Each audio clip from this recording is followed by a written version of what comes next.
What's that? Oh, we're live. Hey, hello everybody. It's Graham Brown in the Pitchdeck Asia studio. We're back and we're talking about what we've been talking about for the last year. You know what? We've had a lot of fun. We've had, well, over 100 startups come into this studio and share their stories, all different stripes, sizes, often post-seed startups, all the way up to some post-Series A as well. So we're going to talk a little bit about some of the highlights from the last year, what we learned in talking to these startup founders, and also what we're looking forward to for the next series, the next year, in helping startup founders share their story here on Pitchdeck Asia. So my name's Graham Brown. I'm joined by my colleague, Pratana Sibal. Hi, Sybil. Yeah, that's Welcome. Fine. Thank you. So you've seen a lot come and go in the Pitchdeck Asia studio as well. So it's been an interesting year, hasn't it? We've seen a real mix. We've seen startups from all over Asia as well. Exactly, yeah. And not just tech startups. We're going to have a feature as well. We're splitting this up, aren't we, into the review show, different themes. So we're going to do one on memorable startups, which is the more interesting startups, including those which you probably wouldn't see necessarily at a pitch competition. The weird and interesting world of startups here in Singapore. We're going to do those. We're going to talk about startups that have raised funds successfully. Yeah. And so if you're in the business of raising funds, stick around and find out who successfully raised funds and how they did it. And also the big challenge here in Singapore, startups that have recruited. Yeah, hiring is a really big challenge here in Singapore. I mean, I say to everybody that, you know, raising funds is the easiest task. Finding talent here in Singapore is the real challenge, right? Yeah. So we're going to talk about who's done that, how they did it, a little bit of background to the stories that they told, because this is all about stories, right? We're big on stories. So. Yeah. So where are we going to start today, Prasna? So today, the first one we'll be talking about is, so today's theme is all about good stories. So founders, all the memorable stories that we still talk about. We still keep on telling people about their stories. Hopefully that inspires them. So good stories. First one, it's a recent startup that came on our show, and that's Seamiles. Seamiles. Yeah. So we had Priyanka Saini and Rohan Mahatre who came in from the team, and very interesting background. So they both have a background and they have seen the life of seafarers. Yeah, I mean, that's a really niche area, right? Seafarers being people who work on ships. Exactly. And their family is into that. Yeah, that's right. So they have literally seen the whole world from all the way from the childhood. So I remember Priyanka saying that how as kids they used to wait in line when their father used to trawl, just to jump on a trawl once, and just to make sure that, you know, he's all right. And Rohan was sharing how he used to go on the ship with his father and be in the sea for really long. Pilot the ship. Yeah. Or so he thought when he was a kid, right? Yeah. I thought it was quite nice. It was a good example of personalizing what could be, you know, a dry subject. Yeah. And I think you get that a lot in tech, don't you? And we talk about the difference between, and we talk about this in our storytelling workshop, the difference between content and context. Content being what you make, and context, what you do for people. And a great way to talk about the context of your startup is to personalize it with a story. Yeah. And, you know, get emotional. Make people, you know, make people cry if you have to. Like, make it emotional and don't be afraid to. Like, speak to their inner emotions, because people buy an emotion and justify with logic, right? So when you're talking about Seamiles, which is effectively... It's a reward system. Yeah, like air miles for seafarers, right? Yeah. People might just turn off listening to that, right? Yeah. But they really personalized it well, I thought. Yeah, and to be honest, from their story, we understood that, okay, I understand your pain. Yeah. So because they have been through that, so that's why the whole business and the whole business model has come out of that. That what could have benefited them, what could have benefited their father after leaving, you know, after retiring. And even the family, while the father, the family member is on the sea with the rest of the family, it's always good to know where they are. And, you know, send little gifts here and there. So they are not just looking at rewards just rewards, they're also looking from the wellness point of Yeah, view. that was a big theme, wasn't it? Yeah. Wellness. And you know how sensitive employers are to wellness now. Yeah. It's not just, about looking after the employees, but also recruitment as well. Yeah. And how important that is. If you can show that you look after your people, then you will find it easier to attract the right people, right? Mhm. Because good workplaces, good cultures that look after people, they talk, right? And Yeah. people say, you should work over here because they look after us and they do X, Y, and Z for us, right? Those small experiences can make a big impact on recruitment. Yeah, and they said that in this space, actually, recruitment is a huge issue Right. because of the benefits that you don't really get a lot of benefits.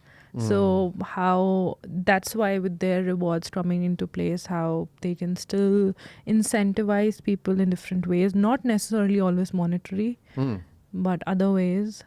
So that was very interesting. And they also mentioned how initially it's used to be that, okay, if a family member is in this space, so usually the next generation is going to grow in as well.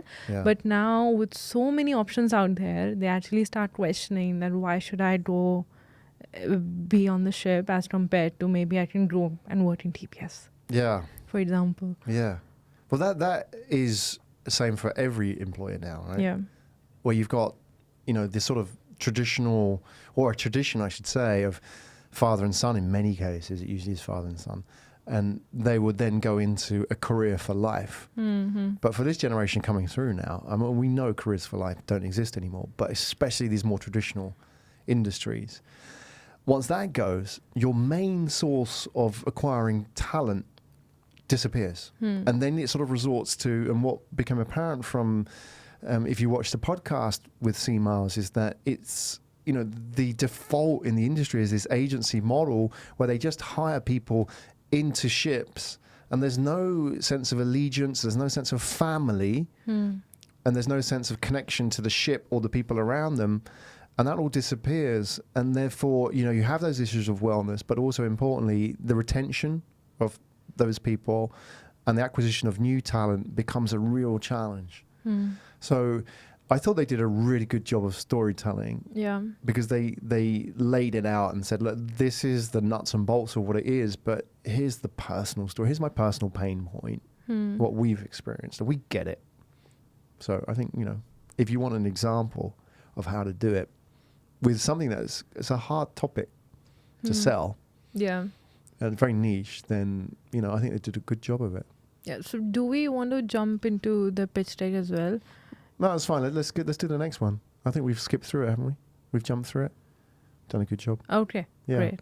So the next one, my personal favorite, and actually the next one is one of the shows in which you didn't speak a lot. It was the guest who was talking a lot, and I'm intrigued. she had a great story, and she just held the show so nicely. Yeah. So it is Tuhina Singh from Propine. Yeah, this was good. Yeah, so it is very interesting how she told her story and her all the way from her background and how she landed in doing MBA, and then she realized, oh, it was never my decision actually. It was my dad's, and I just... It's a very Indian thing, isn't it? It is. So she, but still, she didn't back out. She completed that. Then very interestingly, I think she had spent around 10 years in finance already, and then she moved to Singapore after getting married. After that... It's amazing what detail you remember.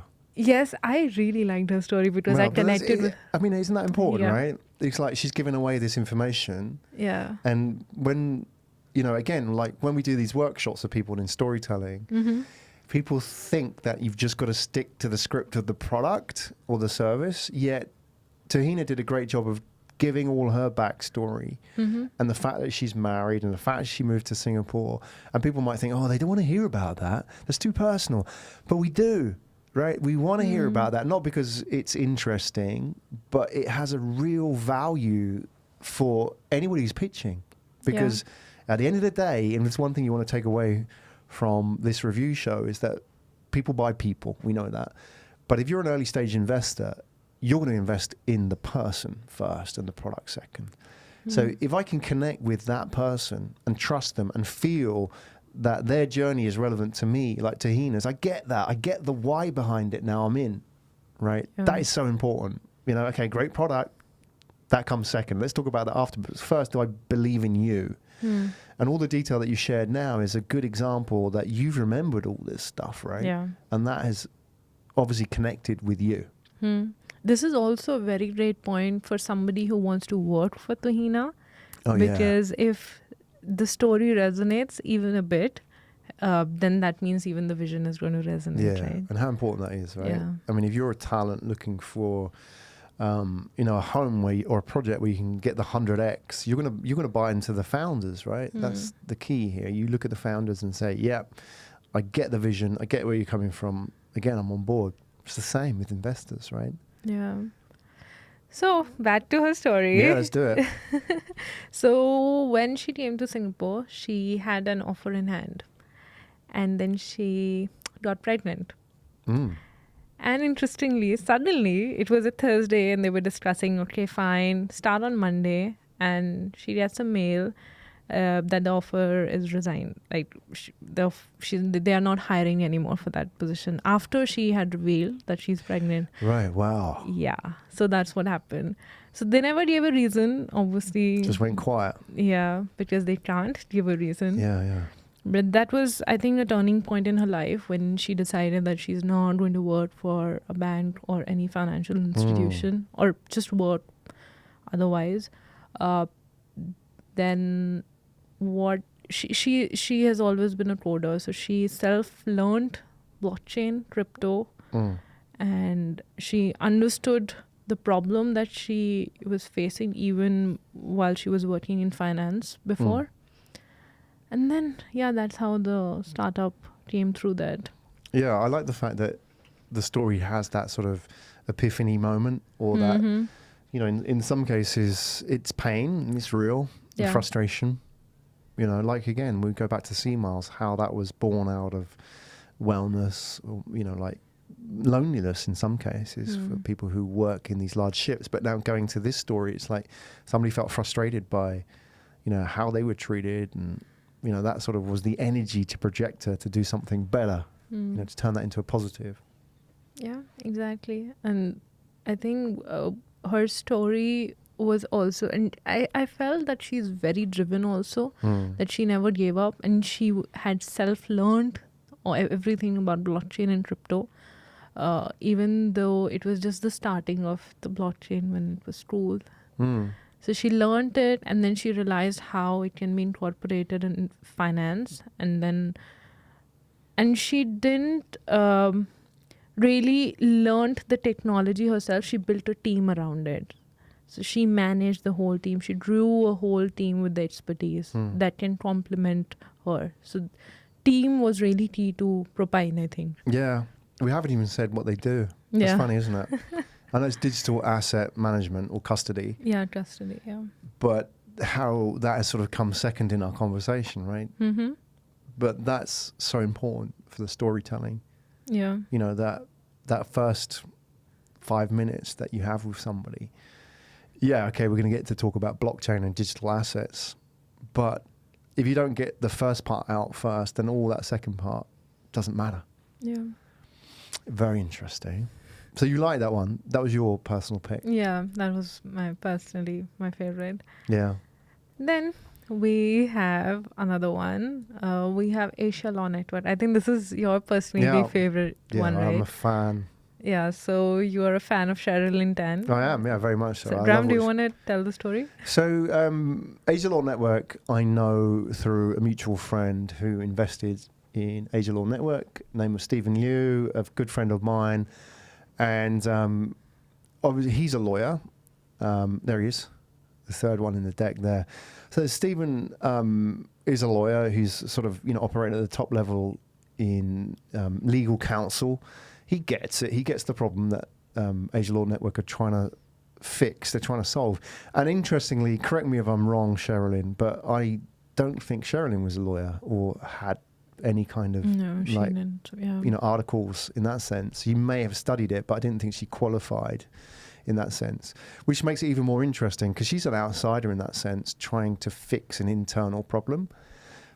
I think really what inspired me about Sherilyn is, again, we're not even talking about the product yet, it's just how she hustled the product in the early days. And it's inspiring in the sense that it then forces me and us as a team to raise our game, and anybody should watch this and learn how to do it. It's a 101, it's a playbook really. How do you go out and sell a product before you have a product, right? And what Sherilyn did is she effectively, and again, you know, I don't know the full details of this, but as I understand it, she basically got the wireframes or screenshots of her first iteration of Asia Law Network. So here's the idea. This is what it can look like. And you can go to websites like Balsamic and make this stuff, right? Get the wireframes and the screenshots, the mock-up, pay somebody on Fiverr like $100 to do this for you. You're in the game. Take your laptop or your iPad and go and knock on the doors and pitch people and say, this is what we want to do. This is the problem that we want to fix. Are you interested? Are you in? And effectively, that's what she did, knocking on doors for the first stage in growing Asia Law Network. And that takes a lot of guts. I think it's a lot easier to spend all your time at pitch competitions. It's a lot easier to spend all your time developing apps and playing around with code. It's a lot harder to get out there and pitch people, especially when you don't have a product. So I think there's two lessons to take away from that I got from that story. Is one, how powerful those kind of, you know, like startup stories are for telling you about the kind of person you're dealing with.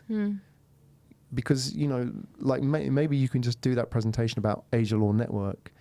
You know, this is the product, which is a platform to help connect lawyers and customers like you and me to a lawyer without having to go directly through the firm. So you can get sort of like, you know... do 15-minute consultation just about something.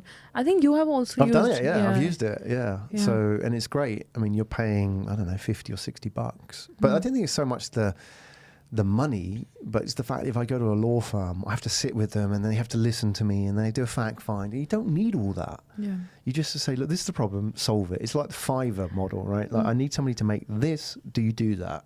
That's the startup way of seeing things, right? Yeah.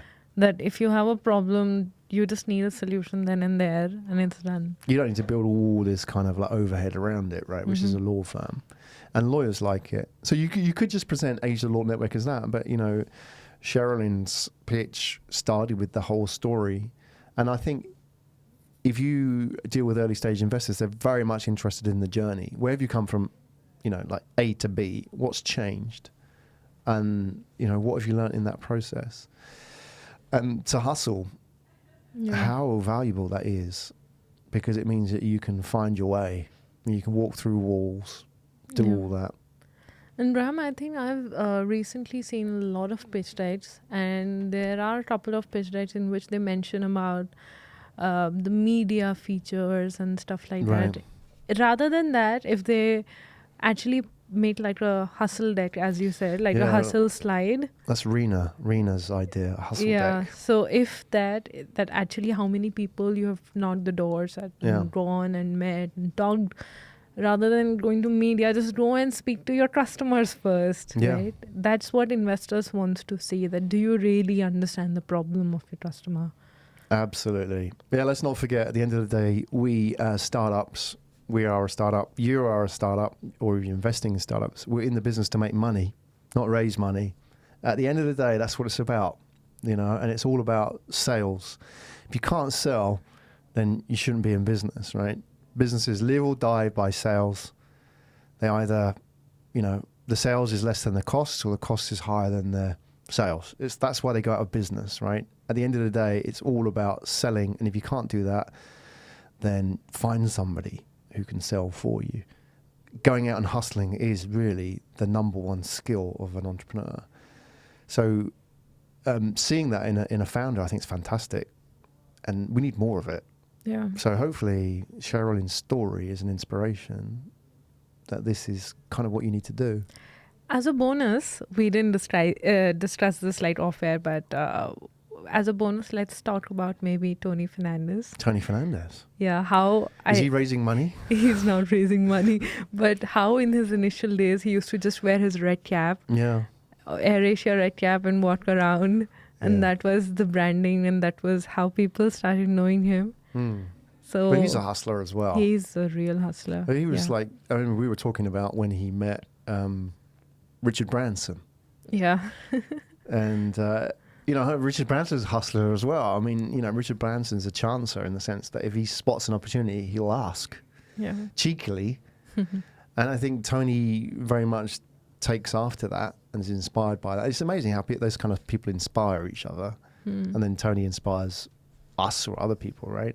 And he's saying when he met, so the Tony story is that he was working, I think, at Warner Music at the time. Tony, you can correct me if I'm wrong. And he was an accountant, effectively, and he wanted to work in the music industry. That was it. Oh, yeah. He has always wanted to work in But music. he was an accountant, and he pitched all the record labels in the old days when record labels were big things. And they all said, no, we don't want you, except one, which was Virgin. And they said, come in and meet us. So he went in, and he had an interview, and he was walking out of the interview room, as far as in a corridor, and he saw Richard Branson. And then he just started talking to him and then pitched him, and he got a job effectively. And I remember Tony saying that, I asked him, what did they talk about? And he said he was from Malaysia. And somehow the conversation got to like the wild man of Borneo or something. That's what, I don't know. But you've got to make an impression, I guess. Yeah, so I guess the point with Tony Fernandez is like, he's a good storyteller. Yeah. And he has the hustle. And, look at what it does. It's a good example, right? You don't have to be salesy. You just have to be good at telling stories. And you have to be good at, taking that opportunity and not be scared. Yeah. That he did say in the podcast that we did with him that, okay, it could have been the Asian way in my head that, should I talk to Richard Branson or should I not? But he actually went on and spoke to him. Yeah. So that was, I think, one of his that is one of his beliefs that, if you have an opportunity, just grab it. Otherwise, it's going to go by. Yeah, you have to. Yeah, seize it. And I suppose that's the key to storytelling, isn't it? Work on your story. As a startup, it's not about your product as much as it is about how you package the product. Because you've got to remember as well that you are one of hundreds of thousands of potential, sources of information or annoyance out there to investors. You're just another story out there. So how do you get across to people? So, if you haven't thought about that or you need help with it as well, we do storytelling workshops. So, feel free to reach out to us on that. But if you don't have access to our storytelling workshops here in Singapore, I'd recommend you go and watch some of these Pitchdeck Asia shows and see what works. It's just examples, like find stories that work for you and model them. It's as easy as that. Wow. Ram, just to end, would you like to give like a tip for any startup who's now, they just want to tell their story? So any one tip for them? Yeah. Okay. So an easy tip here. If you're a startup raising funds or hiring, or you just want to tell your story, don't tell people what you do, tell them what you're going to build. So I think that's the easiest way to answer that question at those networking events or those startup parties that you go to. When people say, what do you do? Don't tell them what you do. Tell them what you're going to build. Oh, that's a really strong one. Yeah. Let's keep it short and sweet. So you've been watching the review show for Pitchdeck Asia. We've been reviewing some of the shows from the last season and hopefully previewing some of the content coming out in the next season, coming up here on Pitchdeck Asia. Brought to you by Pitch Media Asia. Thanks for signing in. And if you are interested in finding out more, go and check out our website, pitchdeck.asia, where you can find more of these stories and some inspiration to help you make your pitch better.